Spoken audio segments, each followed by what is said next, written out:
focusing on the characters in the beginning chapters, right? Right. So we're going to unpack prophecies. Yes. Ancient Egypt and a goddess on a mission. Sounds good. Have you ever felt a story pulling you in from the very first page? Oh, yeah. Because I think this might be one of those.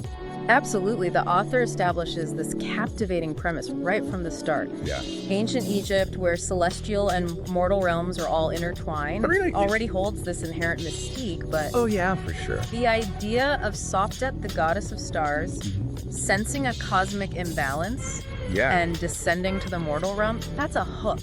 It really is. And you mark this line about Sopdet bearing the weight of past failures. Yeah. What do you make of her hesitation to return to the mortal realm?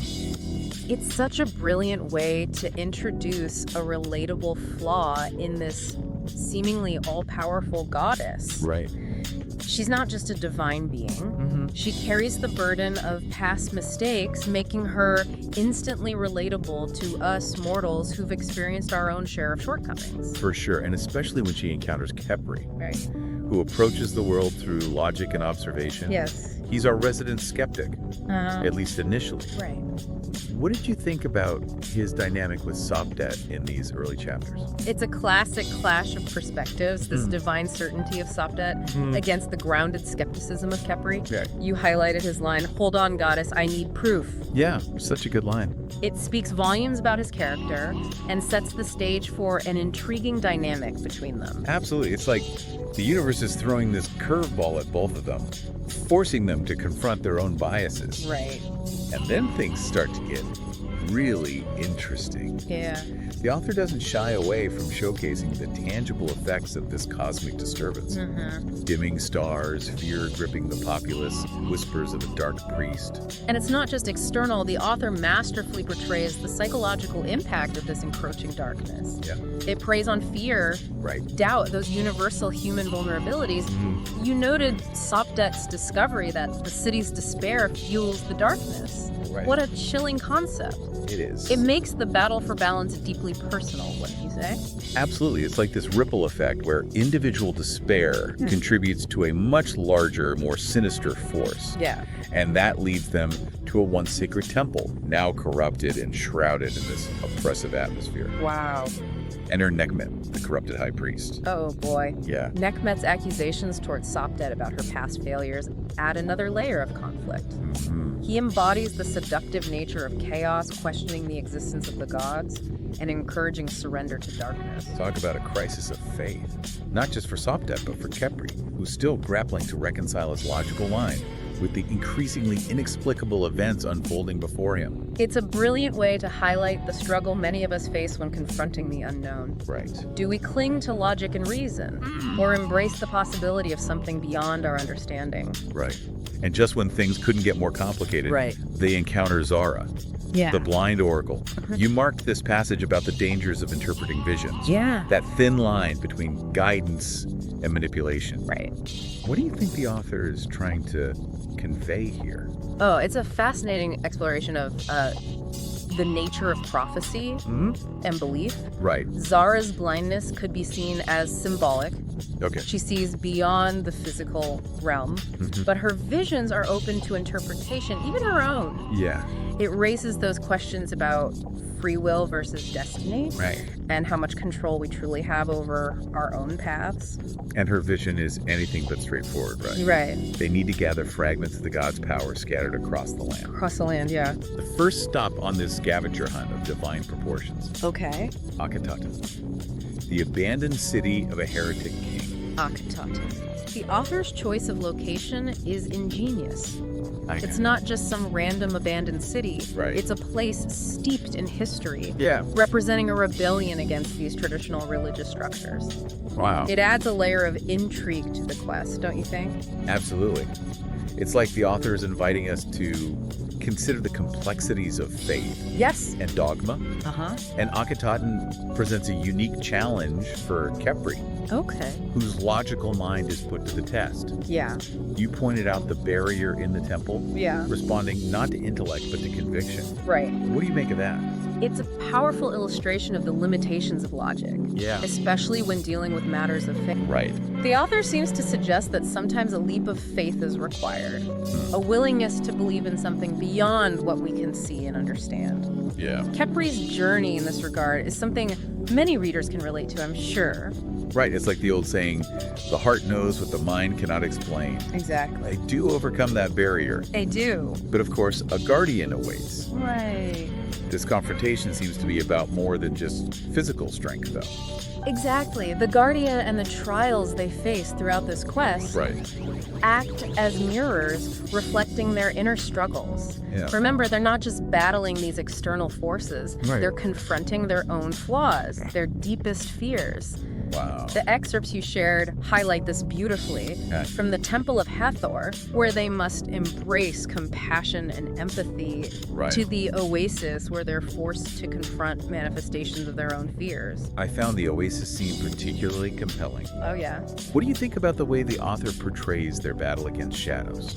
It's a brilliant metaphor for the internal battles we all face. Our doubts, our anxieties. Yeah. They can feel like shadowy figures holding us back. Right. The only way to overcome them is to confront them head on. Yeah. Acknowledge their presence and choose to move forward despite them.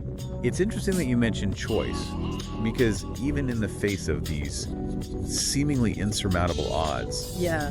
the characters are constantly making choices that shape their destiny. Precisely. Yeah. The author doesn't present them as passive players in this predetermined story. They have agent, and their choices have consequences, both positive and negative. For sure. And their journey takes them to the very gates of the underworld. Wow. You've mentioned how the author masterfully uses locations to mirror the characters' internal struggles. Right. What did you make of their descent into the underworld? It's a powerful symbol Yeah. of confronting one's mortality, both literally and figuratively. Right. For Sopdet, it dredges up the painful memory of the young boy she couldn't save, forcing her to confront her past failures Right. and the limits of her own power. You highlighted her confession to Khepri, Yeah. a moment of vulnerability that reveals the depth of her guilt and self-doubt. Right. It's fascinating how the author allows even a goddess to experience such raw human emotions. It speaks to the universality of these struggles. Yeah. Even gods and goddesses grapple with the weight of responsibility, the fear of failure, the pain of loss. Right. This is what makes them relatable, even aspirational in a way. And speaking of loss, the underworld is where they face a devastating trial. Oh, yeah. The Serpent Guardian demands a steep price for the fragment.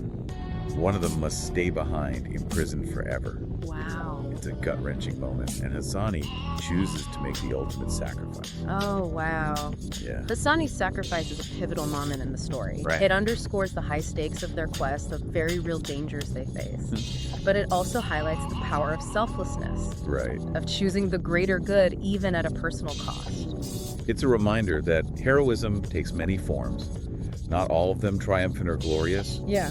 His death deepens the emotional resonance of the story, wouldn't you say? Yeah. It adds a layer of bittersweetness to their eventual victory. They carry his memory with them, a constant reminder of what they're fighting for and the sacrifices made along the way.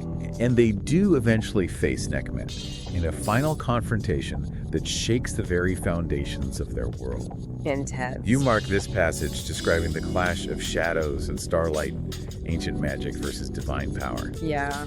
It sounds absolutely epic. The author doesn't disappoint. Right.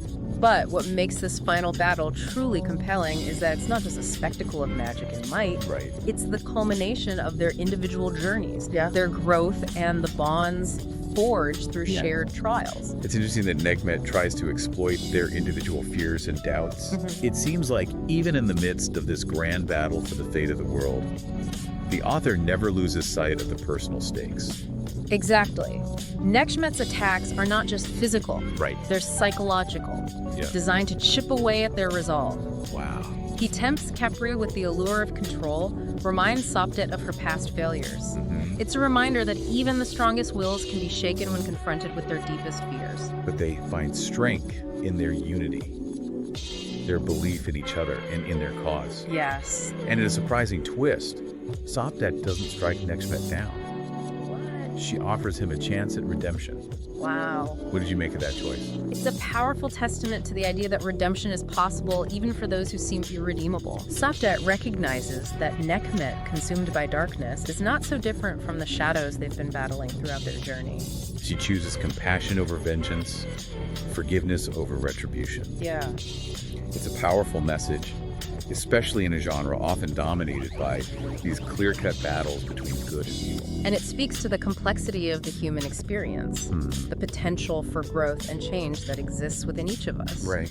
Nekhmet's decision to accept Sopdet's offer to help restore what he has broken is a testament to that potential. It's a reminder that the journey doesn't end with defeating the villain or restoring balance.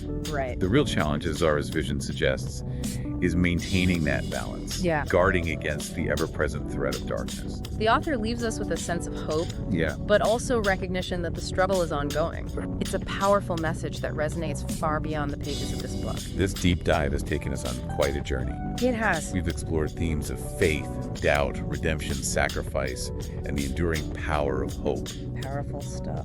Listener, what resonated most with you? What will you carry with you from Sopdet and Quest? We'd love to hear your thoughts. That's a wrap for this episode of The Deep Dive.